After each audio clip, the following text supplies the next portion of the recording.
देखते हैं, जल्दी ही मौका मिलेगा उस तरह का भी। क्वेश्चन नंबर 1 है, which of the following is not a part of primary mathematics curriculum. ये क्वेश्चन आप कोई भी साल उठा लीजिए सीटेट के पेपर का, और लगभग हर साल में मिल जाएगा कि निम्नलिखित में से कौन सा प्राथमिक गणित पाठ्यचर्या का भाग नहीं है। बस ये 4 ऑप्शंस थोड़े थोड़े चेंज कर दिए जाते हैं और पूछ लिया जाता है आपसे, ठीक है ना। तो फटाफट से आपको बताना है कि कौन सा एक एनसीएफ बोल रही हूँ, करिकुलम का, मैथमेटिक्स करिकुलम का पार्ट नहीं है। कहाँ? प्राइमरी लेवल पर। बस ये कल भी सेम दिक्कत ना आ जाए जो आज आ रही है बफरिंग की, क्योंकि इस चक्कर में ही मैराथन काफी प्रभावित हुई है। देखिएगा, प्रोबेबिलिटी पैटर्न्स, देखिए ये दिमाग में बिठा लीजिए, ये हर साल आते हैं कि पैटर्न प्राइमरी लेवल पे पढ़ाया जाता है, डेटा हैंडलिंग पढ़ाया जाता है, एस्टिमेशन पढ़ाया जाता है। इसके अलावा एक और चीज होती है आपकी, जिसको हम क्या कहते हैं, जो पैटर्न्स तो हो ही गए, और भी कुछ कुछ, एक जो आपका आई थिंक कॉन्स्टलेशन या कुछ तो उसको कहते थे, मतलब जिसमें पैटर्न्स का ही एक प्रकार हो गया। तो ये कई बार बस चेंज कर देता है आपको 2-3 चीजें जो हर बार पूछी जाती है, जैसे रेशो प्राइमरी में जनरली नहीं दिखाता है, मतलब इस तरह का एक कॉम्बिनेशन है। प्रीवियस मैराथन भी अगर आपने देखी होंगी या क्वेश्चंस की प्रैक्टिस देखी होगी, तो ये हर बार आता है किसी ना किसी फॉर्म में। तो ये इन 3-4 ऑप्शंस के अलावा जब कुछ डिफरेंट ऑप्शन हमें नजर आएगा तो हम समझ जाएंगे कि ये प्राइमरी पे नहीं पढ़ाया जाता है, प्राइमरी लेवल पर। बाकी तो आप चाहें तो सिलेबस को भी एक बार देख सकते हैं प्राइमरी लेवल के। मतलब प्रोबेबिलिटी जो है वो 6th के बाद एटलीस्ट 7th वगैरह में हम पढ़ रहे होते हैं, यानी प्राइमरी क्लास में नहीं पढ़ाई जाती, एलिमेंट्री क्लासेस में हम पढ़ते हैं प्रोबेबिलिटी को, और फिर 11th-12th तक पढ़ते रहते हैं, ठीक। तो प्रोबेबिलिटी प्राइमरी क्लास का टॉपिक नहीं है, यानी कक्षा 1 से 5 तक नहीं पढ़ाया जाता है, जिसको हम प्राइमरी कक्षा कहते हैं। क्वेश्चन नंबर 2 देखिएगा और जवाब दीजिएगा। विच of the following is least effective Which of the following is least effective as an assessment strategy in mathematics at primary level? प्राथमिक स्तर पर गणित के आकलन युक्ति के रूप में निम्नलिखित में से कौन सा सबसे कम प्रभावशाली है। यानी आप गणित का आकलन कर रहे हैं, एक क्वेश्चन असेसमेंट पे भी हर हालत में आता ही है। तो अगर हम बात करें तो सबसे कम महत्वपूर्ण या नॉट इंपॉर्टेंट, उतना हम कहेंगे किसमें? असेसमेंट यानी आकलन। जब आप बच्चों को जान रहे हैं कि उनको कितना आता है, कैसे आगे बेहतर करेंगे, तो ऑब्जर्वेशन बेस्ड एक्टिविटीज, कि आप कोई एक्टिविटी आपने बच्चों को दी और आप देख रहे हैं, ऑब्जर्व कर रहे हैं, ये तो होना चाहिए, ठीक है ना। फिर आगे बढ़े। मैंने कुछ भी नहीं पढ़ा ma'am, please guide me, Shubham Tripathi कह रहे हैं। शुभम त्रिपाठी, सिर्फ नोट्स उठा लीजिए, डिस्क्रिप्शन बॉक्स में लिंक दिया हुआ है, या टेलीग्राम चैनल पे भी उन नोट्स को पढ़ लीजिए 3 से 4-5 बार, और पढ़ पाएंगे आप। बहुत शॉर्ट नोट्स हैं, है ना। और जो क्वेश्चंस ये 5 प्रैक्टिस सेशंस कराए हैं, मेगा सेशंस, इनको देख लीजिए। इससे ज्यादा शॉर्ट वे अगर कोई बता दे तो बता दीजिएगा। ये काम आपने मल्टीपल टाइम कर दिया तो अभी भी निकल जाएगा। पेपर कोई तूफान नहीं है, और जिस सिलेबस भी चेंज नहीं हुआ जिस पेपर का इतने सालों से, और ऑफलाइन में कंपैरेटिवली इजी रहती हैं चीजें। तो ऑब्जर्वेशन बेस्ड एक्टिविटीज, इसका मतलब ये नहीं बिना पढ़े पास हो जाएंगे, बट इतना काम कर लीजिए। मैराथन देख लें तो और अच्छा है, जो 11 वीडियोस हैं। ऑब्जर्वेशन बेस्ड एक्टिविटीज बिल्कुल सही है। टर्म एंड एग्जामिनेशन, ये टर्म एंड एग्जामिनेशन क्या हो गया? ऐसे टाइप चीज हो गई कि सम्मेटिव या योगात्मक मूल्यांकन जैसी बात हो गई। इसमें जजमेंट पे फोकस रहता है, ना कि फीडबैक पर। और असेसमेंट या आकलन का, टेस्ट का जो पर्पस होना चाहिए वो बच्चे को फीडबैक देना होना चाहिए, इंप्रूवमेंट होना चाहिए, जबकि टर्म एंड में जजमेंट होता है इतने % मार्क्स आए। एफए जो है पॉजिटिव बात है, यूज ऑफ रूब्रिक्स जो है पॉजिटिव बात है, कुछ ट्रिक्स जैसा भी हम कर लेंगे परसों या मतलब पेपर से एक दिन पहले। ऑब्जर्वेशन बेस्ड एक्टिविटीज ये सब सही है, बट बी ऑप्शन सही नहीं है। आगे बढ़ेंगे क्वेश्चन नंबर 3 पर। देखिएगा एक बार, क्वेश्चन नंबर 3 क्या कहता है? According to national curriculum framework 2005, which among the following is not the prime objective of teaching measurement in primary classes. यानी राष्ट्रीय पाठ्यचर्या की रूपरेखा 2005 के अनुसार निम्नलिखित में से कौन सा प्राथमिक कक्षाओं में मापन के शिक्षण का मुख्य उद्देश्य नहीं है। यानी जब आप मेजरमेंट की बात कर रहे हैं, मापन पढ़ा रहे हैं, मेजरमेंट टॉपिक पढ़ा रहे हैं, तो इसका प्राइम ऑब्जेक्टिव यानी मुख्य ऑब्जेक्टिव क्या नहीं है, बताइएगा। अच्छा शक्ति, मैं देख लूंगी एक बार। बहुत बढ़िया। वृंदावन वाशी कुछ तो लिख रखा हो, क्या प्रॉब्लम है भैया? हाँ, सेकेंडरी में काम कर जाएगा वर्षा, लेकिन ये मुख्य रूप से प्राइमरी लेवल के लिए है। क्या समस्या है भाई? चलो अब तो इस बार सीटेट हो ही जाए, पूरा सिस्टम चेंज कराएंगे, कुछ तो नाटक है। देखिएगा डी ऑप्शन, अगर हम बात करें डी ऑप्शन 32% लोग कह रहे हैं। देखिए देखते हैं क्या कहानी है। अगर हम बात करते हैं कि कौन सा एक प्राइम ऑब्जेक्टिव यानी मुख्य उद्देश्य नहीं है किस चीज का, एनसीएफ के अकॉर्डिंग मैथ्स करिकुलम का या प्राइमरी लेवल पे मेजरमेंट पढ़ाने का, ठीक, मापन कि भाई मापना जो हम सिखाते हैं। To enhance the estimation skills of children, भाई बिल्कुल जरूरी है, अनुमान लगाने का कौशल बेहतर होगा। भाई ये पेंसिल भी उसको दिखे या एक छत भी उसको दिखे तो हर चीज में वो क्या है, अनुमान लगाना शुरू करता है कि ये शायद इतनी इसकी लंबाई होगी, इतनी चौड़ाई होगी। मेजरमेंट में ये चीज बेहतर होती है, एस्टिमेशन बेहतर होता है। या किसी चीज को आपको मान लीजिए माउस भी है तो इसको भी हाथ पे रख के बताने की कोशिश करेगा, एस्टिमेट करेगा कि हाँ ये शायद 50 ग्राम या 100 ग्राम का होगा, तो धीरे धीरे उसका एस्टिमेशन बेटर होता है। बी ऑप्शन है to make children familiar with standard units of measurement, यानी मापन की मानक इकाइयों से बच्चों को परिचित करवाना, जो कि सही बात है। जो स्टैंडर्ड यूनिट्स ऑफ मेजरमेंट हैं वो भी थोड़े से उससे क्या होंगे, अवगत हो जाएंगे कि भाई ये सेंटीमीटर होता है, ये किलोग्राम होता है, ये होता है, ठीक है। To make children differentiate between standard and non standard units of measurement, ये भी हो जाएगा कि जो हम जस्ट आइडिया में कह देते हैं, कुछ यूनिट्स होती हैं जो आप देखेंगे गांव देहात में कहीं पे चल रही होगी, जो स्टैंडर्ड मेजरमेंट यूनिट नहीं है बट लोग उसको मान लेते हैं क्योंकि वो चलता है। To develop mastery in solving all the problems related to measurement, ये गड़बड़ है। प्राइमरी लेवल पे हम क्या चाह रहे हैं, बच्चे को मास्टर बना दें, जितने भी प्रॉब्लम्स होंगी मेजरमेंट से रिलेटेड उनको सॉल्व करने में, नहीं, ये ज्यादा एक्सपेक्टेशन है प्राइमरी लेवल पे, ये काम सही नहीं होगा, ये मेन ऑब्जेक्टिव नहीं हो सकता, बाकी के तीनों जरूरी हैं, ठीक है। फिर प्राइमरी लेवल नहीं रहेगा ना अगर वो सब कुछ मास्टर ही बन गया हर चीज में। क्वेश्चन नंबर 4 देखिएगा, फिर तो आगे की क्लासेस में मेजरमेंट पढ़ाने की जरूरत ही नहीं है क्योंकि मास्टरी तो वहीं हासिल हो गई। क्वेश्चन नंबर 4 देखिए, in a primary grade mathematics text book the concept should be, यानी प्राथमिक कक्षा के गणित की पाठ्य पुस्तक में अवधारणाएं या कॉन्सेप्ट्स को कैसे प्रेजेंट किया जाना चाहिए। तो पहला ऑप्शन है proceed from complex to simple. देखिए ये बिल्कुल पेडागोजी की समझ आपकी बता देगी, आपको सिंपल टू कॉम्प्लेक्स, सरल से जटिल की ओर जाते हैं, ना कि जटिल से सरल की ओर। Proceed from abstract to concrete, ये आपको पियाजे की स्टेजेस में भी आपने पढ़ा है। मूर्त से मूर्त, कॉन्क्रीट से एब्स्ट्रैक्ट की तरफ जाते हैं, सीए होता है, एसी नहीं होता, ठीक। यानी मूर्त से जिसको देख सकते हैं उससे जिसको दिमाग में समझ सकते हैं उसकी तरफ जाएंगे, ठीक है ना। पहले कॉन्क्रीट ऑपरेशनल स्टेज आती है, बाद में फॉर्मल आती है जिसमें एब्स्ट्रैक्ट थॉट आता है। Proceed from concrete to abstract, ये बात एकदम सही है। या सिंपल टू कॉम्प्लेक्स जाना, सरल से जटिल की ओर जाना, आपका सिलेबस भी ऐसे ही डिजाइन होता है जिसको स्पाइरल करिकुलम कहते हैं कि चीजें एक से दूसरे से कनेक्टेड होती हैं और जैसे आप आगे जाते हैं चीजें कॉम्प्लेक्स होती जाती हैं, है ना, या प्रीवियस नॉलेज से जुड़ती जाती हैं। तो सिंपल टू कॉम्प्लेक्स जा सकते हैं, कॉन्क्रीट टू एब्स्ट्रैक्ट जा सकते हैं, मूर्त से अमूर्त की ओर जा सकते हैं। पहले बच्चे को दिखाया जाता है कि ये 2 पेन है, बाद में इन 2 पेन को रिप्रेजेंट करिए, कॉन्क्रीट हुआ, इसको टच और फील किया जा सकता है। बच्चों तुम्हारे पास 4 टॉफी हैं, बाद में 4 को डायरेक्ट 4 लिख दिया जाता है। तो हम क्या जाते हैं, कॉन्क्रीट से एब्स्ट्रैक्ट की तरफ जाते हैं, ठीक है जी। बात डी ऑप्शन है, be introduced through formal algorithm. Algorithm हो गया बिल्कुल, उसको रट्टे लगाने वाली बात हो गई। C option is the right answer over here. आगे बढ़ेंगे क्वेश्चन नंबर 5 पर। क्वेश्चन नंबर 5 देख लेते हैं भाई क्या कहता है। क्वेश्चन नंबर 5 क्या कहता है एक बार देखते हैं। Which of the following is not a stage of school education as recommended in National Education Policy 2020? यानी NEP 2020 पे वीडियो बनाया हुआ है, एक बार सर्च करके जो जो टॉपिक में दिक्कत हो उनको सर्च करो, यूट्यूब पे डालो, टॉपिक लिखो, आगे लिखो हिमांशी सिंह या लेट्स लर्न, आपको वो टॉपिक ज्यादा संभावना है कि मिल ही जाएगा, ठीक है ना। चलिएगा, खैर बताइए फटाफट से। बफरिंग किसी का हो रहा है क्या? अच्छा यार पता नहीं है, तो इस बार तो कुछ तो पंगा ही है, ये स्क्रीन की प्रॉब्लम है इसका मतलब। चलो कोई नहीं, इसको भी चेंज कराएंगे यार, सारी आफतें जो हैं इसी बार आनी थी। देखिएगा एक बार, नहीं बफरिंग तो नहीं होगी मेरे ख्याल में, बट यहाँ जैसे स्क्रीन में हम देखते हैं उसमें प्रॉब्लम हो गई है।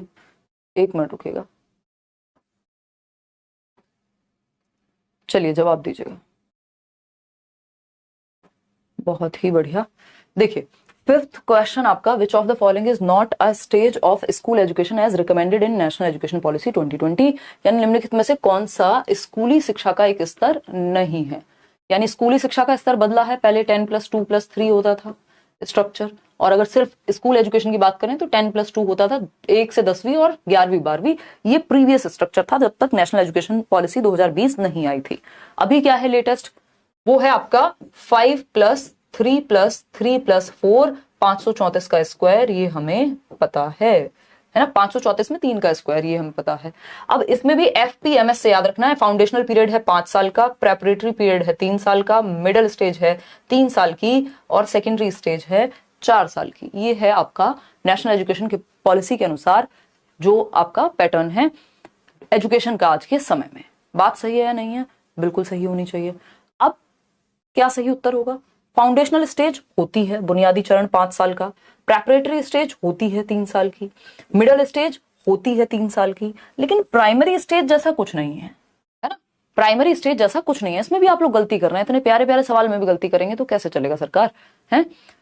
आप अगर बेसिक स्ट्रक्चर हम नेशनल एजुकेशन पॉलिसी का नहीं समझ पाएंगे, प्राथमिक स्तर इसको समझने की कोशिश कीजिए कि पूछा क्या है। ऑप्शंस के थ्रू तो समझ जाना चाहिए था कि बुनियादी स्तर है नई एजुकेशन पॉलिसी में, प्रेपरेटरी स्टेज भी है, मिडिल स्टेज भी है, लेकिन प्राथमिक स्टेज अलग से नहीं है। फाउंडेशनल पीरियड में ही कक्षा 1 और 2 आ जाती है, शुरुआत के 3 साल में आंगनबाड़ी है, और जो आपका प्रेपरेटरी पीरियड है उसमें कक्षा 3, 4 और 5 है। तो primary stage 1st to 5th वाला पार्ट खत्म हो चुका है अभी, ठीक। तो B option is the right answer, क्योंकि यही गलत है। क्वेश्चन नंबर 6 देखिएगा एक बार। क्वेश्चन नंबर 6 क्या कहता है समझेंगे फटाफट से। क्वेश्चन नंबर 6 कहता है as per NCF 2005 vision statement school mathematics takes place in a situation where, यानी राष्ट्रीय पाठ्यचर्या की रूपरेखा 2005 के अनुसार यह दृष्टि कथन की विद्यालय का गणित उन परिस्थितियों में सीखा जाता है जहां, यानी मैथमेटिक्स जो है हम वहां सीख रहे हैं, उस सिचुएशन में सीख रहे हैं जहां पर children learn to enjoy mathematics. बिल्कुल सही बात है, बच्चा गणित को एंजॉय कर पाए ऐसी सिचुएशन में सीखना है, ऐसा माहौल होना चाहिए गणित सीखने के लिए। Teachers are expected to engage low performing students in class activities, यानी शिक्षकों से निम्न प्रदर्शन के लिए विद्यार्थियों को कक्षा क्रियाकलापों में संलग्न रखने की अपेक्षा हो। मतलब जो लो परफॉर्मिंग स्टूडेंट्स हैं उनको क्लासरूम एक्टिविटीज में इन्वॉल्व करिए। क्यों भाई, जो हाई परफॉर्मर्स हैं, जो एवरेज परफॉर्मर्स हैं, उनको भी तो रखेंगे, सिर्फ लो परफॉर्मर्स को ही क्यों एक्टिविटीज में बिजी रखना है। Bright children pose and solve meaningful problem, सिर्फ ब्राइट बच्चे जो अच्छा करते हैं, अच्छा गणित आता है जिनको, उन्हीं को सिर्फ मीनिंगफुल प्रॉब्लम्स दो, बाकी सबको रोट लर्निंग करा दो, ये भी गलत है। तो only A option is right, जो कि ए ऑप्शन में ही दिया हुआ है। आप लोग सही जवाब जिसका दे भी रहे हैं, ठीक है बात। आगे बढ़ें क्वेश्चन नंबर 7 की तरफ। क्वेश्चन नंबर 7 क्या कहता है देखते हैं एक बार। क्वेश्चन नंबर 7 क्या कहता है एक बार देखते हैं। A child writes number names against each number as.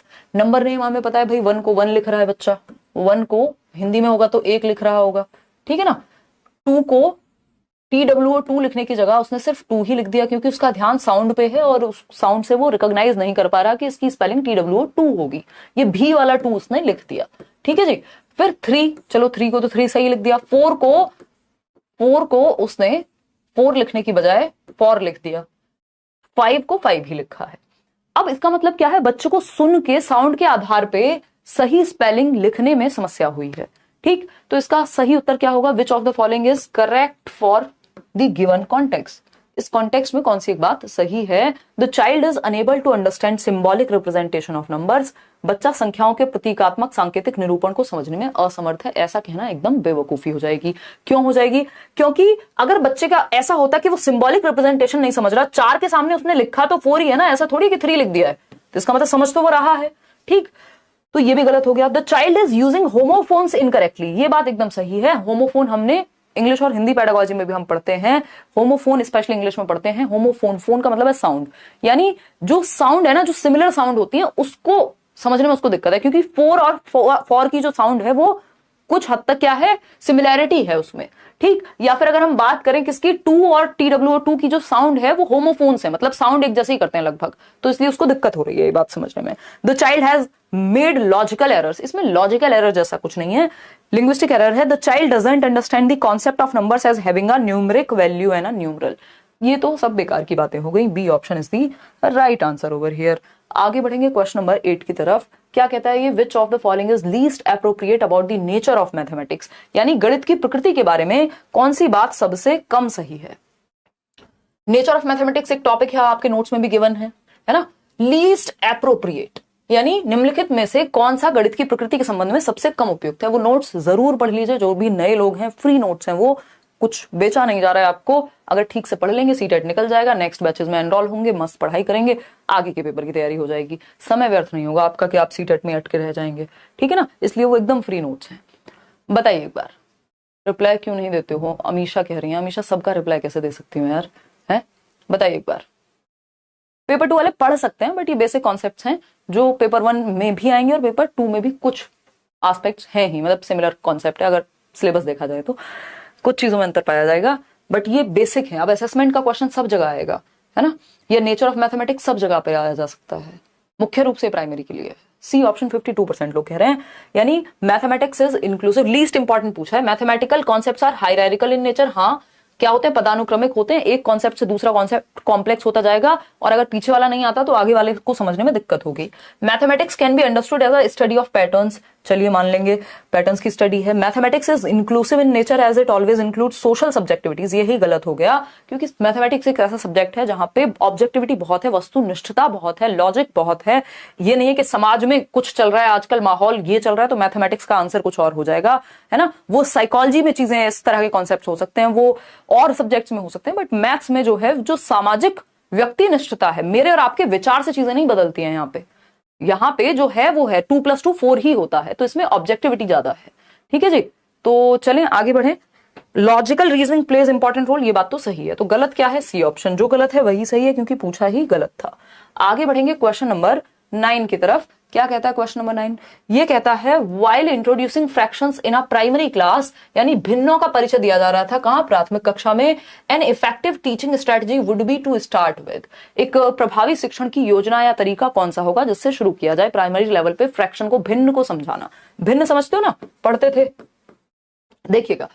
The definition of a fraction, भिन्न की परिभाषा दे दो। तो ये इफेक्टिव तरीका नहीं है, ये तो रोट तरीका है। रिकॉलिंग इंटीजर को, पूर्णांक जो होते हैं उनको, उनका पुनः स्मरण, चलो ठीक है सुन लिया, लेकिन इफेक्टिव तरीका पूछा है हमसे। रिप्रेजेंटिंग, ये तो ट्रेडिशनल तरीके हैं। Representing various fractions numerically on the black board, बहुत सारे फ्रैक्शंस को ब्लैक बोर्ड पे रिप्रेजेंट कर दो numerically. Pictorial representation of various fraction, सबसे बेहतर तरीका यही है कि एक तो हमें बच्चे को कॉन्क्रीट लेवल पे उसके विजुअल एस्पेक्ट को बहुत ध्यान में रखना है, तो विभिन्न भिन्नों का चित्र द्वारा निरूपण करना, यानी pictorial representation of various fractions. सबसे आसान होता है कि हम एक उसको होल दिखाएं, फिर बताएं कि अगर इसको हाफ कर दिया जाए तो ये 1/2 कहलाएगा। ये सबसे इफेक्टिव तरीका है भिन्नों के बारे में जब हम पढ़ा रहे हैं। तो एक पिक्चर से भी आप इसको समझ सकते हैं। D option was the right answer, कि फ्रैक्शन, ये पिक्टोरियल रिप्रेजेंटेशन है कि भाई एक जो कंप्लीट सर्कल है, एक बॉल भी है, तो वो 1 है। जब उसको डिवाइड कर दे रहे हैं, हाफ में, 2 पार्ट्स में कर दे रहे हैं, तो ये 1/2 हो जाएगी, फ्रैक्शन फॉर्म में कन्वर्ट होना शुरू हो जाएगा। अगर हम देख रहे हैं यहाँ पे 4 हिस्से कर दिए तो 1/4 हो गया, 8 हिस्से कर दिए तो 1/8 हो गया, 16 कर दिए तो 1/16 हो गया, 16 हो गया। ठीक है ना। चलिएगा, खैर इसको हम, जो अभी इंडिपेंडेंस डे गया है तो मुझे याद आ रहा है, जो आपका इंडियन फ्लैग है, तिरंगा है, उसके बीच वाला जो पार्ट होता है, उसके थ्रू भी आप इसको कुछ हद तक समझा सकते हैं, मतलब कि उसमें कितने होते हैं, या मतलब भिन्न का अच्छा एग्जाम्पल वो बन सकता है। क्वेश्चन नंबर 10 देखिएगा एक बार, क्या कहता है क्वेश्चन नंबर 10, समझते हैं। क्वेश्चन नंबर 10 कहता है miss Aastha, a class 4 mathematics teacher gives an activity to her students to segregate given geometrical shapes into different groups based on their properties. Shapes को सेग्रीगेट करना है, बांटना है उनकी प्रॉपर्टीज के आधार पे। उनकी आकृतियों में जो भी डिफरेंट चीजें हैं, जो भी प्रॉपर्टीज हैं, भाई आपका स्क्वायर जो है चारों साइड बराबर होंगी, रेक्टेंगल है तो ऑपोजिट साइड्स इक्वल होंगी। अलग अलग प्रॉपर्टीज के आधार पे शेप्स को क्या करने की, कैटेगराइज करने की बात हो रही है या सेग्रीगेट करने की बात हो रही है, अलग अलग। She is assessing her students at dash level of geometrical thinking as per the theory of van Hiele. Van Hiele की थियोरी के, ये भी क्वेश्चन आता है, वैन हील से हर बार आता है क्वेश्चन। तो वैन हील की थियोरी के लेवल की अगर हम बात करें तो किस लेवल पे है? देखो, शेप्स को कैटेगराइज करना है प्रॉपर्टीज के आधार पे। विजुअलाइजेशन में प्रॉपर्टीज का ध्यान नहीं होता। बच्चे के लिए ये भी सर्कल है या गोला है और ये भी गोला है जो कि ओवल शेप है, तो वो सिर्फ शेप के आधार पे देख करके ही विजुअलाइज कर लेता है, जो कि लेवल 0 कह लीजिए आप उसको। एनालिसिस में ऐसा होता है कि आप प्रॉपर्टीज के आधार पे समझते हैं, एनालाइज करते हैं कि भाई स्क्वायर की प्रॉपर्टी ये होती है कि चारों साइड इक्वल होती है, रेक्टेंगल की ये होती है ना, ट्रायंगल की ये होती है। तो विश्लेषण यानी एनालिसिस, जब प्रॉपर्टीज की बात आ जाए कि भाई उसके जो आकृतियों को विभिन्न समूहों में बांटने का क्रियाकलाप दिया गया है, ठीक है ना, किस आधार पे? गुणों के आधार पे। तो गुणों के आधार पे आपको विश्लेषण करना पड़ेगा, कौन सी शेप किधर जाएगी। ये सब तो और हायर लेवल हो गए, प्राइमरी लेवल पे काम भी नहीं आते। तो B option is the right answer over here. अगर हम देखना चाहें एक बार वैन हील का जो पूरा सिस्टम है, इन्होंने ज्योमेट्री पढ़ाने के लिए कुछ तरीके दिए हैं कि भाई बच्चा कैसे अलग अलग लेवल पे सीखता है ज्योमेट्री को। तो जिसमें जो पहला लेवल है, अगर हम देखते हैं शेप्स, जिसको 0 भी कह दिया जाता है, तो जो शेप के आधार पे जब बच्चा समझना शुरू करता है, उसके दिमाग में ज्यादा डिफरेंस नहीं होता है ना। उसको चौकोर है तो चौकोर लग रहा होता है, गोलाकार है तो गोलाकार लग रहा होता है, बहुत ज्यादा प्रॉपर्टीज पे उसका ध्यान नहीं होता। वो देख करके पहचानने की कोशिश करता है, एक शेप से दूसरी शेप अलग हो सकती है सिर्फ देखने के आधार पे। तो वो क्लासेस ऑफ शेप तो समझ लेगा, कि भाई ये सर्कल है इसको सर्कल की तरफ रख दो, ये ट्रायंगल है इसको ट्रायंगल की तरफ रख दो, लेकिन उसको बहुत ज्यादा प्रॉपर्टीज का नहीं पता है कि इसमें डायमेंशन का कोई रोल है, किसी चीज का कोई रोल होता है। ठीक है ना। पिछली बार मेरा सीटेट 105 मार्क्स आया था, थैंक यू सो मच, बहुत बढ़िया जी चंदन, अब आगे की तैयारी करते रहिए। एनालिसिस की अगर हम बात करें, नेक्स्ट लेवल आता है एनालिसिस, जहां पे आप प्रॉपर्टीज ऑफ शेप्स, कि भैया इसकी चारों साइड्स इक्वल होती हैं, इसकी ऑपोजिट साइड्स इक्वल होती हैं, तो प्रॉपर्टीज के आधार पे आप एनालाइज करना शुरू करते हो। ठीक है। फिर आता है इनफॉर्मल डिडक्शन, जिसको एब्स्ट्रैक्शन भी कहते हैं। अब आप इन प्रॉपर्टीज के बीच में रिलेशनशिप्स हैं कुछ, वो भी समझना शुरू करते हो। फिर डिडक्शन यहीं तक आता है वैसे प्राइमरी लेवल पे। फिर डिडक्शन आएगा कि डिडक्टिव सिस्टम्स ऑफ प्रॉपर्टीज, कैसे फॉर्मूलाज, कैसे थियोरम्स और ये सब आते हैं। फिर उसके बाद रिगर।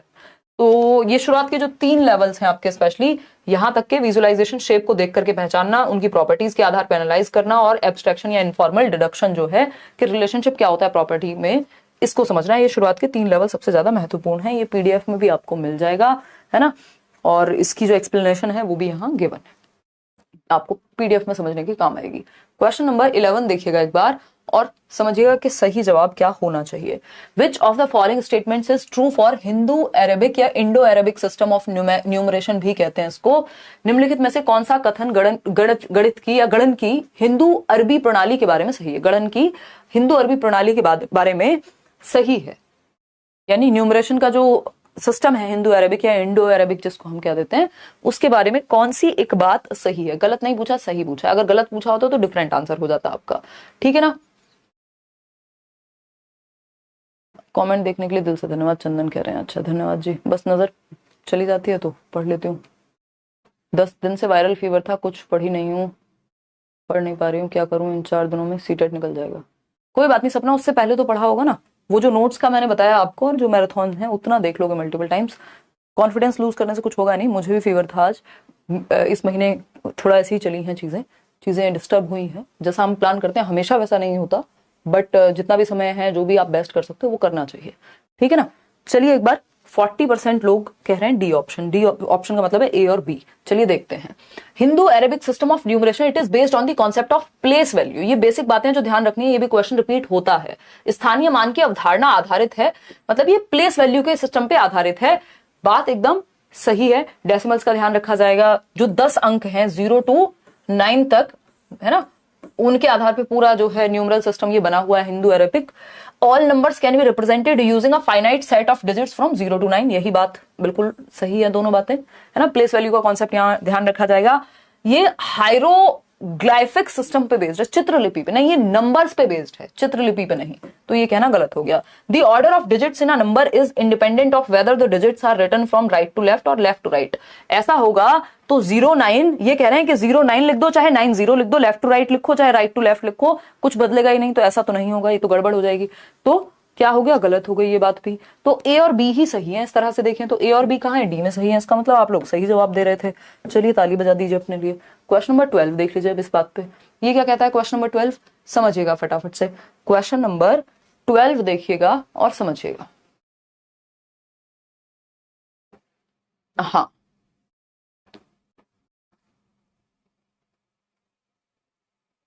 कोई कह रहा है बीएड वाले बिहार जाएं कि ना जाएं?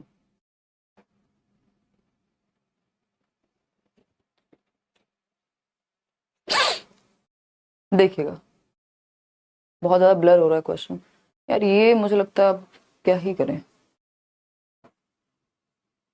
हाँ, कह रहा है और कोई क्लास नहीं रुकता, बट आपके क्लास यार अब तो देखो और दूसरा कोई रास्ता बचा नहीं है, सब कुछ ठीक है। इसका मतलब सिस्टम में ही दिक्कत है। अब सिस्टम ही चेंज होगा। 2 इंटरनेट लगवा चुके हैं डिफरेंट, है ना। देखिएगा एक बार, ए ऑप्शन कह रहे हैं 57% लोग। कुछ दिनों की बात है, फिर डिफरेंट सॉल्यूशंस निकल जाएंगे इसके। अब इस बार का तो डिफरेंट देखिएगा।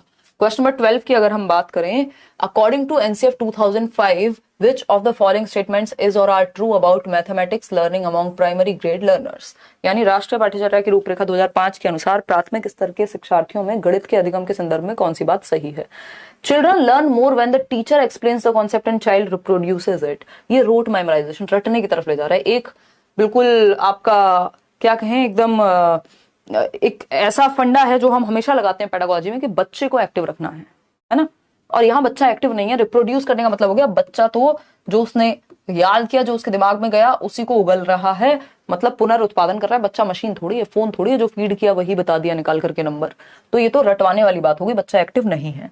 Opportunities to be provided to the children to engage them in different activities, quizzes and discussions. यहाँ बच्चा एक्टिव है, ये बात पॉजिटिव है, बिल्कुल सही है, ऐसे हम पढ़ा सकते हैं। Connecting children's already existing ideas with the concepts to be taught, जो बच्चे की प्रीवियस नॉलेज है, जो उसका पूर्व ज्ञान है, उससे नए ज्ञान को जोड़ना। बी और सी सही है, जो कि ए ऑप्शन में नजर भी आ रहे हैं। 71% लोग सही जवाब दे भी रहे हैं इसमें। ए ऑप्शन गलत है क्योंकि वो रटने पे फोकस करता है और रटंत विद्या चलंत नहीं। क्वेश्चन नंबर 13 देखिएगा, क्या कहता है क्वेश्चन नंबर 13? ये कहता है a child arranges decimal numbers from largest to smallest as, यानी दशमलव संख्याओं को सबसे बड़ी से सबसे छोटी की तरफ बच्चा लेकर के जा रहा है। कैसे रिप्रेजेंट किया उसने? 0.082, 0.62, 0.36, 0.8। गड़बड़ नजर आ रही है कुछ? बताओ एक बार। तो the error made by the child is due to the misconception based on, क्या मिसकॉन्सेप्शन है बच्चे को? इक्वल ग्रुपिंग की दिक्कत है, मोस्ट सिग्निफिकेंट डिजिट, रीग्रुपिंग या प्रोपोर्शनैलिटी। दिक्कत किसकी है? मोस्ट सिग्निफिकेंट डिजिट, जो उसको लग रहा है सबसे ज्यादा सिग्निफिकेंट है, उस आधार पे उसने बांट दिया किसकी तरफ? छोटी से बड़े की ओर, ठीक है ना। तो जबकि भिन्न में चीजें डिफरेंट होंगी, सबसे सार्थक अंक के आधार पे उसने बांट दिया कि भाई। चलिएगा, खैर आगे बढ़ेंगे नेक्स्ट क्वेश्चन पे। क्वेश्चन नंबर है 14। ये क्या कहता है क्वेश्चन नंबर 14? क्वेश्चन नंबर 14 कहता है which of the following is the least appropriate example of relational understanding in mathematics. निम्नलिखित में से कौन सा गणित में संबंधात्मक समझ का सबसे कम रूप से उपयुक्त उदाहरण है? यानी जो रिलेशनल अंडरस्टैंडिंग होती है, एक टॉपिक से दूसरे टॉपिक को कैसे कनेक्ट कर पाएंगे। Students can explain the division of numbers with the help of diagrams. ठीक है, ये तो रिलेशनल है। Students understand the relationship between area and volume. चलिए ठीक है, ये भी रिलेशनल है, एक कॉन्सेप्ट दूसरे कॉन्सेप्ट से जुड़ा हुआ, कैसे होगा। Students know the procedure to calculate the area of a rectangle, यानी विद्यार्थी आयत के क्षेत्रफल की गणना की क्रियाविधि जानते हैं। ये प्रोसीजर जानना है, इसमें रिलेशनशिप की तो कहीं बात ही नहीं हुई कि एक कॉन्सेप्ट से दूसरा कॉन्सेप्ट कहीं रिलेट हो रहा हो। तो यही लीस्ट इंपॉर्टेंट है या सही नहीं है। Students use manipulatives to explain equivalent fractions. चलो इसमें भी पॉसिबल है, संभावना है कि आप बच्चे को क्या है मैनिपुलेटिव्स दे रहे हैं, जिसका प्रयोग करके वो क्या कर पाएगा? इक्विवेलेंट फ्रैक्शंस को कनेक्ट कर पाएगा बेसिकली उन मैनिपुलेटिव्स का यूज करके। तो आगे बढ़ेंगे नेक्स्ट क्वेश्चन की तरफ।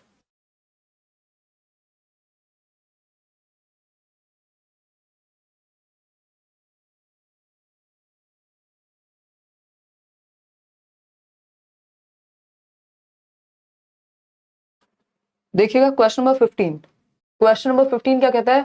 Miss Shami, a mathematics teacher gave the following question to her class।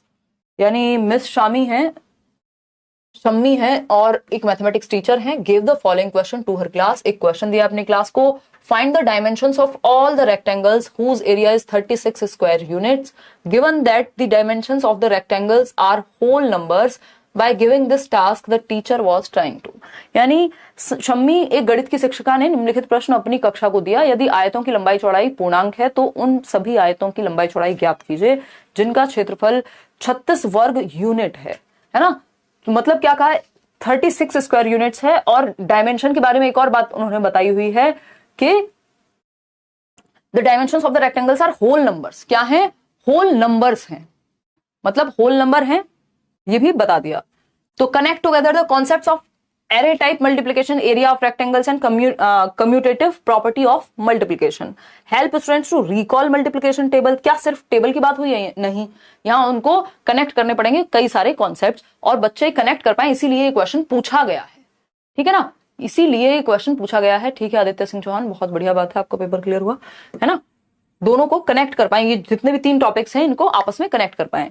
फिर भी पढ़ लेते हैं। रिकॉल का तो मतलब ही नहीं है यहाँ पे कि सिर्फ मल्टीप्लिकेशन रिकॉल कराना है, और भी रिलेशंस हैं जो आपको देखने पड़ेंगे। लेट हर स्टूडेंट्स मेमोराइज, ये तो अपने आप में ही हट जाता है। Clarify the concept related to geometry and arithmetic. इससे बेटर क्या ये नहीं है? बिल्कुल है। तो कुछ क्वेश्चंस तो ऐसे होते हैं जो आपकी अंडरस्टैंडिंग से आप एलिमिनेट करके सॉल्व कर देंगे।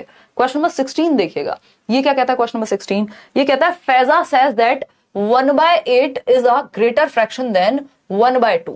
यानी बच्चे को लग रहा है 1/8 बड़ा है किससे? 1/2 से, जो कि गलत है। ऑफ कोर्स भाई भिन्न की संख्या है तो छोटे वाला बड़ा होगा। तो अगर हम बात करें तो फैजा कहती है 1/8 1/8 बड़ा है 1/2 से। विच of the following is most appropriate for the error made bye Faiza. Faiza से जो ये गलती हुई है, ये जो त्रुटि हुई है, इसका मोस्ट अप्रोप्रिएट रीजन क्या हो सकता है वो बताएंगे आप। यार क्वालिटी चेंज कर लो तो साफ दिखेगा बिल्कुल, है ना।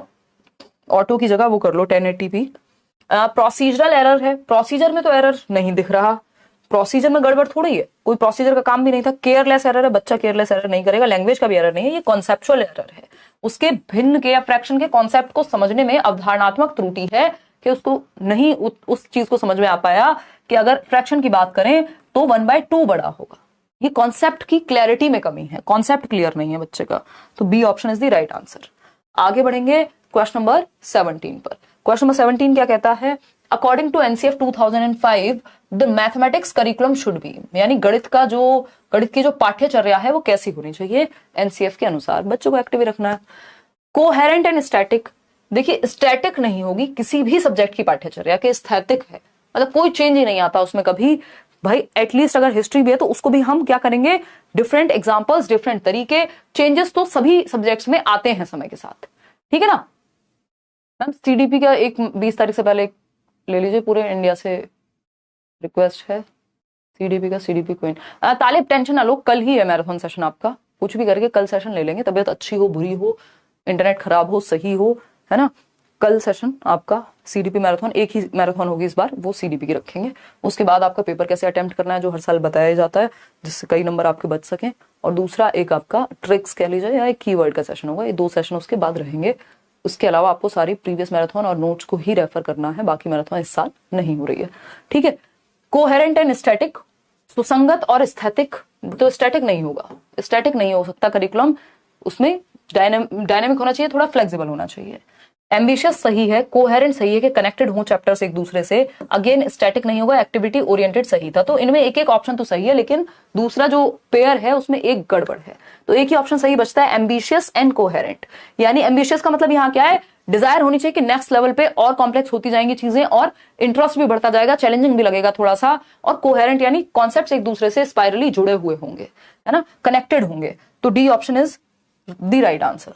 आगे बढ़ेंगे क्वेश्चन नंबर 18 पर। क्वेश्चन नंबर 18 क्या है भाई, ये कहता है, क्वेश्चन नंबर 18 कहता है which of the following can be considered as a base to develop algebraic thinking among primary grade learners. यानी प्राथमिक कक्षा के अधिगमकर्ताओं में बीजीय चिंतन, या जो हम बीज गणित कहते हैं, जिसको एल्जेब्रिक थिंकिंग की अगर हम बात कर रहे हैं तो कैसे लेकर के आए। पहला ऑप्शन है starting with simple patterns of repeating shapes and then moving to complex patterns involving numbers, यानी शेप से नंबर्स के बीच में रिलेशन क्रिएट करना शुरू करें।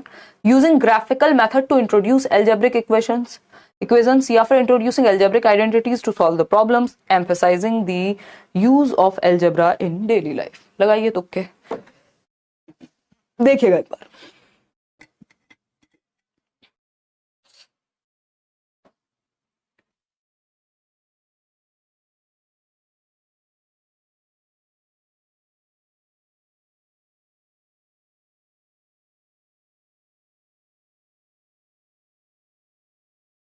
सबके जो जवाब हैं इसमें, सब अपने अपने जवाब दे रहे हैं इसमें अलग अलग। देखिएगा, अगर हम बात करें यहाँ पे तो प्राथमिक कक्षा के अधिगमकर्ताओं में बीजीय चिंतन को विकसित करने के लिए निम्नलिखित में से किसको आधार के रूप में लिया जाता है, बेस किसको बनाएं। तो starting with simple patterns to repeating shapes and then moving to complex patterns involving numbers, बात तो ठीक है, बेस बना सकते हैं। Using graphical method to introduce algebraic equations, सिर्फ एल्जेब्रिक इक्वेशंस के बारे में नहीं है ये, ठीक है ना, ओवरऑल एल्जेब्रिक थिंकिंग के बारे में है कि थिंकिंग कैसे वो डेवलप होगी, कनेक्शन कैसे बिल्ड होगा। Introducing algebraic identities to solve the problem, emphasising the use of algebra in daily life. देखिए सुनने में अच्छा लग रहा है, emphasising the use of algebra in daily life, किस बात के बारे में, प्राथमिक कक्षा के अधिगमकर्ताओं में बीजीय चिंतन को विकसित करने के लिए निम्नलिखित में से किसको आधार बनाए। आधार इसको बना लीजिए, इससे अपने आप डेली लाइफ से कनेक्ट हो जाएंगी चीजें, क्योंकि जो सिंपल पैटर्न्स हैं, जो रिपीट होती हैं शेप्स, उनको धीरे धीरे कनेक्ट करेंगे जो कॉम्प्लेक्स चीजें हैं, तो एक थिंकिंग का वे बिल्ड हो जाएगा। आगे बढ़ेंगे, डी के साथ नहीं जा रहे हैं यहाँ पे। क्वेश्चन नंबर 19 देखिएगा, when asked to multiply 25 by 7, 25 को 7 से गुणा करने के लिए जब कहा गया एक स्टूडेंट को, तो बच्चा क्या करता है, 25 को ऐड कर देता है 7 टाइम्स। यानी when asked to multiply 25 by 7 a student adds 25 7 times, Which of the following statements is correct with respect to the given context? The use of formal algorithm needs to be emphasized over informal strategies. यानी जो formal algorithm जो है उसका use क्या करें, emphasise करें, informal strategies से उसको सिखाएं, अनौपचारिक युक्तियों के बजाय औपचारिक कलन विधि के उपयोग पर बल देना। यानी इनफॉर्मली मत करो भाई, जो एल्गोरिथम है, जो फॉर्मूला सेट है उसके अलग नहीं जाना, जबकि आप बच्चे को एक्सपेरिमेंट करने दे सकते हैं, इसमें कोई दिक्कत है नहीं। The strategy used by the student can not be assessed by the teacher. यानी जो स्ट्रेटजी दी है टीचर कह देगा नहीं नहीं ये ऐसे नहीं करना, वो असेस ही नहीं करेगा, उसका आकलन ही नहीं करेगा, ये भी गलत है। The student has creatively extended the knowledge of addition to multiplication. ये बात एकदम सही है, बच्चे ने क्या किया है, क्रिएटिवली एक्सटेंड किया कि इस चीज को ऐसे भी कर सकते हैं। तो इस चीज में हम बच्चे को ये नहीं कहेंगे नहीं नहीं तुम्हें तो बताया था ऐसे ही करना था, ऐसे क्यों कर दिया, जब वो सही है। अगर 25 को 7 बार ऐड करके उसने निकाल दिया जब मल्टीप्लाई करने को कहा, तो वो भी एक क्रिएटिव वे है, ठीक है ना, मल्टीप्लिकेशन का। हैज नो कॉन्सेप्चुअल अंडरस्टैंडिंग ये नहीं कहेंगे, अगर नहीं होती तो वो गलत ही करता। फिर C option is the right answer. Question number 20 देखिएगा। अगर हम बात करें क्वेश्चन नंबर 20 की, तो children's mathematical reasoning abilities at primary level can most appropriately be inferred by. यानी प्राथमिक स्तर पर बच्चों की गणितीय तर्क क्षमता का सर्वाधिक उपयुक्तता से डैश के द्वारा अनुमान लगाया जा सकता है। Step by step completion of questions given age home task. यानी स्टेप बाय स्टेप उनको होमवर्क में बस काम कंप्लीट करना, ये एकदम खराब तरीका है।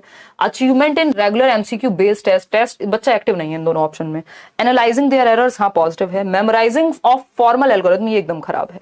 क्या करेंगे आप, एनालिसिस, एनालाइजिंग देयर एरर, बच्चे की जो गलतियां हो रही हैं उन त्रुटियों का विश्लेषण करके ही हमें पता लगेगा कि जो तर्क है या जो कॉन्सेप्ट की क्लैरिटी है वो किस हद तक आई है या नहीं आई। ये बाकी के 3 ऑप्शन में बच्चा ही एक्टिव नहीं है, तो वो तो वैसे ही हट जाते हैं, चाहे आपको गणित बहुत ज्यादा ना भी आता हो। ठीक है जी। एडमिट कार्ड कब आएंगे, कोई कह रहा है। एडमिट कार्ड 2 दिन पहले आएंगे, प्री एडमिट कार्ड तो आ ही गया ना, तो 18 को आ जाएंगे एडमिट कार्ड आपके, है ना। कल 17 है, हम सीडीपी मैराथन करेंगे, हो सकता है अगले साल से सिर्फ सीडीपी मैराथन ही रहने दें, या फिर मूड बना तो कराएंगे। मैं तो पिछले साल ही सोच रही थी कि अब नेक्स्ट ईयर से मैराथन को डिसकंटिन्यू करेंगे, बहुत साल हो गए। देखिएगा एक बार question number 21, which of the following is और are responsible for fear and failure in mathematics according to NCF 2005।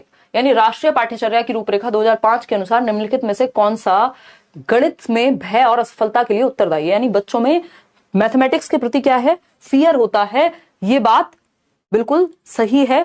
उसमें सोसाइटी भी और टीचर्स भी एक रोल प्ले करते हैं। माँ बाप भी कहेंगे नहीं गणित तो बहुत मुश्किल होता है, टीचर्स भी ऐसा ही कहेंगे, तो बच्चे के दिमाग में बैठ जाता है ना। तो ऐसे मिसकॉन्सेप्शंस हैं, फेलियर, फियर ऑफ फेलियर और फियर मैथमेटिक्स के प्रति, यानी फेल हो जाएंगे, और दूसरा गणित मुश्किल है, इन दोनों चीजों का भय होता है। एनसीएफ क्या कहता है, एनसीएफ के अकॉर्डिंग ये बात है, एनसीएफ ने ऐसा कहा है, बात ठीक है। Pre dominance of symbolic language, क्योंकि प्रतीकात्मक भाषा का प्रभुत्व होता है गणित में, यानी प्रतीकों का इस्तेमाल बहुत ज्यादा है, बात तो सही है ना। सारी चीजें सिंबल्स में ही चल रही हैं, अगर हम देखेंगे गणित में तो सिंबॉलिक जो लैंग्वेज है उसका काफी महत्व है, गणित की अपनी एक लैंग्वेज है अगर हम कहें, बात सही है। क्यूमुलेटिव नेचर ऑफ मैथमेटिक्स, क्या है, क्यूमुलेट होती हैं चीजें, अगर छठी में नहीं पढ़ा 7वीं कक्षा में दिक्कत आएगी। एक दिन क्लास मिस कर दी, नेक्स्ट स्टेप समझ नहीं आएगा कौन सा तरीका बताया था सर ने या मैडम ने, बात तो सही लग रही है। संचयी प्रकृति है, चीजें जुड़ती जाती हैं, कॉम्प्लेक्स होती जाती हैं, है ना, स्टोरी नहीं है, सिर्फ करके देखना पड़ेगा, अगर मेथड में किया तो कर दिया। जेंडर स्पेसिफिक एबिलिटी होती है, ऐसा एनसीएफ नहीं कहता कि लड़कियां गणित में कमजोर होंगी, लड़के गणित में अच्छे होंगे, ये सब सोसाइटी वाली बात है। Formative assessment techniques, formative assessment technique जो है ये फेलियर इनसे नहीं होगा, बल्कि ये तो हेल्पफुल होती है कि बच्चे का फीडबैक मिलेगा आपको। तो फर्स्ट और सेकंड सही है, फर्स्ट सेकंड कहां सही है, ए और बी सही है, ए और बी। और आप लोग क्या जवाब दे रहे हैं, सी ऑप्शन। क्या करते हो भाई, है? तो pre dominance of symbolic language एक रीजन तो ये है ना। उत्तरदायी कौन है कि भय क्यों होता है बच्चों में और फेलियर क्यों होता है, जेंडर स्पेसिफिक एबिलिटी के कारण नहीं। ए और बी इसमें सही होगा, जो कि आप लोग सही जवाब दे भी रहे हैं मेरे ख्याल में, ठीक है ना। चलें आगे बढ़ें, क्वेश्चन नंबर 22 देखिएगा। ये क्या कहता है, 22वां सवाल। 22वां सवाल कहता है आपका, 22वां सवाल क्या कहता है देखिएगा।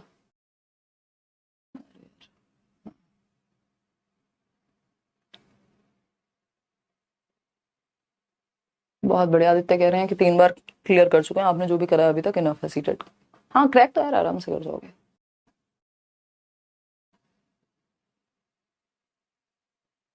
शामला सारे सब्जेक्ट्स का दिया हुआ है, एक बार नोट्स पढ़ो, एक बार देखो, अच्छा, उसकी बात कर रहे हो क्या, एसएसटी और उस वाले पार्ट की? उसके लिए फिर आपको एनसीईआरटी ही रेफर करनी है, वो तो पहले से मैंने क्लियर किया हुआ।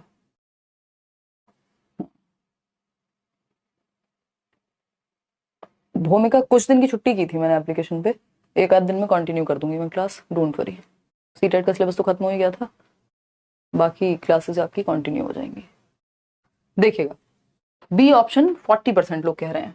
देखिए, while deducing the area of a parallelogram from a rectangle, the most common transformation that a teacher does to relate the formula of area of these two shapes. क्या करते हैं टीचर? मॉक टेस्ट के बारे में बात कर रहा है कोई, एक मिनट रुक जाओ भाई। कोई बात नहीं, अब मॉक टेस्ट को छोड़ दो कि कितना स्कोर आ रहा है मॉक टेस्ट में, उस बात पे ज्यादा फोकस करके कोई फायदा होना नहीं है अभी, है ना? उस बात पे ज्यादा फोकस करके कोई भी फायदा होना नहीं है। चलिए इधर आ जाते हैं, बहुत बातें कर लिया आज हमने कमेंट्स में। पटना में है एग्जाम, कोई बात नहीं, अब तो जहां भी है पेपर तो देने जाओ यार, पता नहीं है नेक्स्ट एग्जाम कब आए, दिसंबर में हो नहीं हो क्या रहे, तो एटलीस्ट पेपर देके आओ। While reducing the area of a parallelogram, यानी पैरेललोग्राम का आप एरिया निकाल रहे हैं, जिसको चतुर्भुज कहते हैं I think, from a rectangle, the most common transformation that a teacher does to relate the formula of area of these two shapes is. Flip कर देगा, रोटेट करेगा, ट्रांसफॉर्मेशन इज नॉट पॉसिबल, नहीं ऐसा नहीं है, ट्रांसलेशन नहीं, flip कर देगा टीचर। इसको स्पेशल काइंड ऑफ पैरेललोग्राम कह देते हैं, स्पेशल काइंड ऑफ रेक्टेंगुलर कह देते हैं पैरेललोग्राम को, तो इसमें सिमिलैरिटी होती है। फ्लिप करके एक सिंपल तरीका या कॉमन, मोस्ट कॉमन या कॉमनली यूज तरीका है फ्लिप करना। आगे बढ़ेंगे क्वेश्चन नंबर 23 पर। क्या कहता है 23वां सवाल?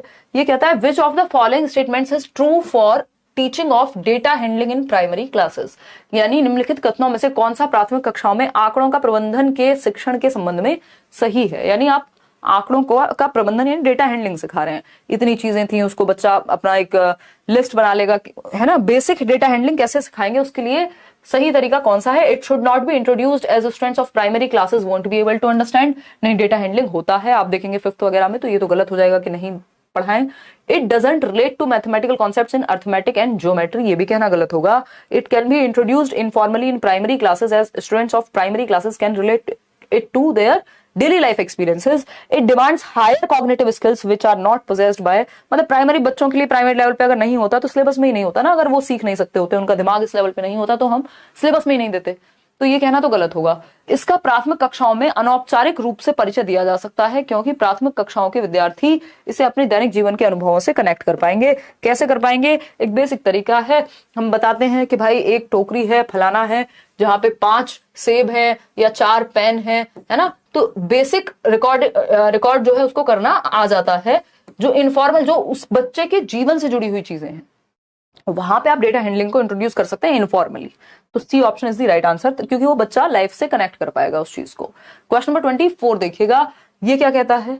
ये कहता है which of the following is not true for the use of manipulative aids in mathematics at upper primary level. बताइएगा एक बार, उच्च प्राथमिक स्तर पर गणित में हस्त कौशल सहायक सामग्री के उपयोग के बारे में क्या सही नहीं है? बताइएगा एक बार, फटाफट से बताइएगा। देखिए, निम्नलिखित में से कौन सी उच्च प्राथमिक स्तर पर गणित में हस्त कौशल सहायक सामग्री के उपयोग के बारे में सही नहीं है? अपर प्राइमरी लेवल पर यूज ऑफ मैनिपुलेटिव एड्स, अलग अलग कोई आपका मॉडल हो सकता है जो बच्चे को बना करके दिखाया जाए, इनके बारे में कौन सी एक बात सही नहीं है? वो डल जाएंगे वॉइस ऑफ हार्ट, टेंशन क्यों लेते हो भाई? देखिएगा एक बार, चीजें हो नहीं पाई, नहीं तो इस बार तो बोला ही हुआ था कि मतलब करा दिया जाएगा मैराथन की अगर बात करें। देखो एक बार,